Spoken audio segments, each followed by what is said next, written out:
Assalamualaikum warahmatullahi wabarakatuh. Halo semuanya, perkenalin nama aku Nur Hasana dengan NIM 2403113797 dari Prodi Statistika, jurusan Matematika, Fakultas Matematika dan Ilmu Pengetahuan Alam Universitas Riau. Di sini, aku akan membicarain tentang pengantar eksplorasi dan visualisasi data.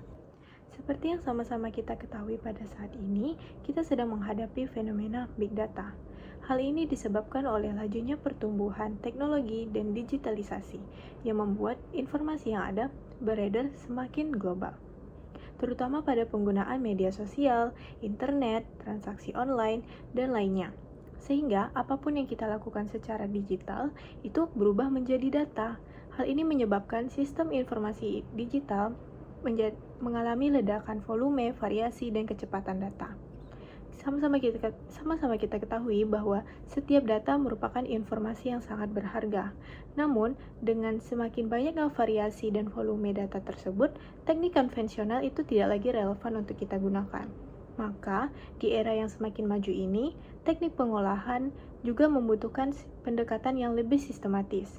Kita bisa melakukannya melalui memahami konsep, pembersihan, dan eksplorasi hingga visualisasi data. Nah, salah satu karakteristik yang dimiliki oleh Big Data adalah variasinya yang banyak, di mana variasi data yang ada saat ini tidak hanya berupa angka saja, namun bisa dalam berupa teks, video, audio, visual, gambar, bahkan postingan dari media sosial juga merupakan salah satu bentuk data. Nah, keberagaman tersebut mendorong data terbagi dalam dua klasifikasi. Yang pertama ada data terstruktur dan data tidak terstruktur. Untuk data terstruktur, dia disimpan dalam format tabel, sehingga dia rapi dan terorganisir dalam baris dan kolom. Nah, apabila data disimpan secara terstruktur, maka kita akan lebih mudah memahami dan mengolah menggunakan kuantitatif. Nah, contohnya seperti data penjualan, nilai siswa, dan hasil survei. Sedangkan untuk data yang tidak terstruktur adalah data yang tidak disimpan dalam format rapi seperti pada tabel, sehingga dia tidak memiliki format yang baku. Nah, untuk menganalisisnya tentu kita membutuhkan proses yang lebih rumit lagi, dan lebih kompleks, di mana kita harus membutuhkan text mining atau image processing jika data tersebut berupa gambar. Nah, contohnya yaitu seperti teks, chat, postingan media sosial, dan lain-lainnya. Salah satu tahapan yang harus dilewati pada proses analisis data adalah tahap eksplorasi, atau yang biasa dikenal sebagai Exploratory Data Analysis atau EDA, di mana EDA ini adalah salah satu tahap atau metode untuk memahami karakteristik dan pola pada data sebelum kita melanjutkan proses pemodelan atau analisis yang lebih dalam. Nah, tujuannya yaitu tadi, pertama, memahami pola dan variasi dari data. Kedua, mendeteksi adanya pencilan untuk memvalidasi data kita agar dia berkualitas. Dan ketiga, menentukan arah analisis yang selanjutnya. Dengan menggunakan EDA, data yang kita punya ini dapat bercerita lebih banyak. Dia akan menceritakan bagaimana karakteristiknya, bagaimana sebarannya, apakah dia terdapat outlier atau tidak. Nah, apabila eksplorasi ini tidak kita lakukan, maka hasil analisis kita bisa saja menjadi bias, karena bisa terdapat missing value atau outlier tadi. Nah, dengan begitu, interpretasi yang kita hasilkan nantinya itu akan menjadi beresiko atau dapat dikatakan salah. Nah, untuk melakukan teknik eksplorasi, salah satu teknik yang ada dalam eksplorasi tersebut adalah visualisasi, di mana visualisasi ini membantu kita untuk lebih memahami data secara lebih sederhana, karena pada dasarnya kita sebagai manusia akan lebih tertarik untuk melihat sesuatu itu secara visual dibanding untuk melihat angka-angka. Nah, dengan gambar kita akan lebih gampang mengetahui apakah data tersebut terdapat perbedaan variasi, bagaimana sebarannya, apakah dia terdapat hubungan antara suatu variabel dengan variabel yang lainnya. Nah, visualisasi ini juga menjadi alat berbicara yang lebih universal. Ada 3 hal utama yang membuat visualisasi digunakan dalam teknik eksplorasi data ataupun pada analisis data secara keseluruhan.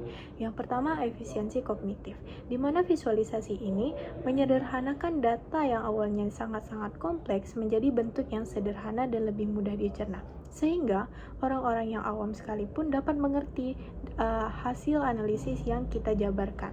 Yang kedua, retensi informasi. Visualisasi estetis membuat informasi lebih mudah diingat oleh orang-orang. Karena gambar itu lebih akan cepat ditangkap oleh otak kita dibanding hanya dengan deretan angka. Yang ketiga, akurasi persepsi. Nah, dengan menampilkan visualisasi itu akan lebih menyamakan persepsi kita dengan orang lain dibanding kita hanya menampilkan angka saja. Dalam visualisasi sendiri, terdapat beberapa jenis grafik yang bisa digunakan sesuai dengan kasus yang dibutuhkan. Yang pertama ada bar chart. Bar chart ini biasa digunakan untuk data dalam bentuk kategori dan kita ingin membandingkan jumlah antar dua kategori seperti perbandingan jumlah penduduk kota dengan penduduk desa. Yang kedua ada pie chart. Pie chart ini biasa digunakan untuk membandingkan atau melihat proporsi dari suatu kategori dalam satu kesatuan. Misalnya kita ingin melihat proporsi pengeluaran kita antara makan, transportasi dengan hiburan kita sehari-hari. Nah, di situ kita bisa lihat mana sih proporsi yang lebih banyak kita gunakan, apakah pada makan atau kita mengeluarkan uang lebih banyak atau pada transportasi. Nah, selanjutnya ada line chart. Kalau line chart ini dia berbentuk diagram garis yang melintasi periode waktu tertentu. Misalnya laju pertumbuhan penduduk. Jadi di situ dapat dilihat bagaimana laju pertumbuhan penduduk antara rentang periode 2010 sampai 2026.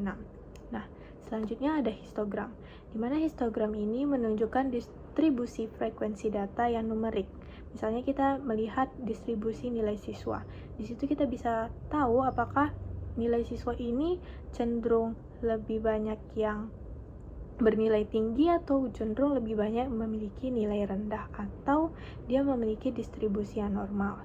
Selanjutnya kita punya blogspot, yang biasa digunakan untuk mendeteksi sebaran data menggunakan kuartil 1, kuartil 2, kuartil 3, mean, dan juga outlier. Di situ kita bisa melihat sebaran data yang kita punya.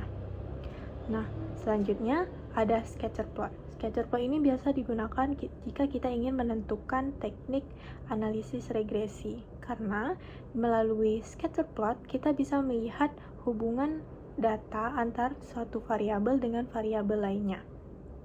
Nah, selanjutnya visualisasi yang terakhir ada heat map. Heat map ini digunakan menggunakan perhitungan korelasi. Di situ kita bisa melihat hubungan antara suatu variabel dengan variabel lainnya. Apabila dia semakin berhubungan erat atau semakin kuat korelasinya, maka warna pada heat map itu semakin gelap, yang artinya dia semakin mendekati nilai 1.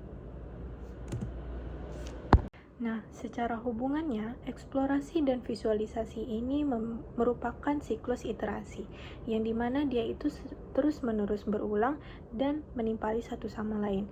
Pada awalnya kita mengidentifikasi data menggunakan visualisasi. Oh, kita temukan bahwa di situ datanya terdapat outlier, atau di situ kita temukan datanya terdapat missing value.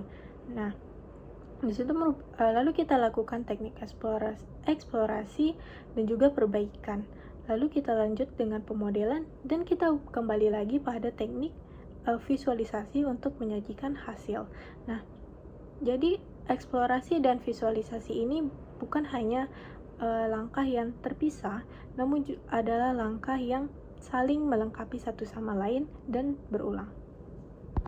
Kombinasi antara eksplorasi dan visualisasi menjembatani kita kepada akhir tujuan dari analisis, yaitu pengambilan keputusan, di mana proses eksplorasi membantu kita dalam memahami karakteristik dan pola data, sehingga kita dapat mengurangi adanya kekeliruan terhadap interpretasi Dan juga visualisasi membantu memvalidasi hal tersebut dan juga nantinya membantu menyampaikan hasil analisis secara sederhana kepada audiens, yang dimana pada akhirnya goal kita adalah menghasilkan informasi yang lebih akurat dalam pengambilan keputusan berbasis data oleh pemangku bisnis.